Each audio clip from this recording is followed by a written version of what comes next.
वाटत आहे. आज मला ॲक्शन रिॲक्शनचा रेशोही नकोय. मिळालं मला ते हवंय.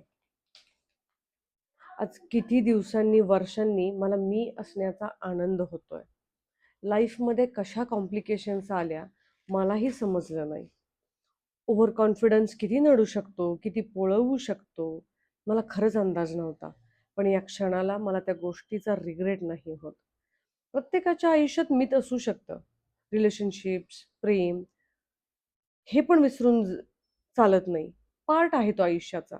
पण फक्त एक पार्ट आहे. सगळी कॅल्क्युलेशन जमली तरी एक कॅल्क्युलेशन चुकू शकतं. कारण त्या गणितात आपण समीकरण आपलं मांडलेलंच नसतं. Consult with answers only.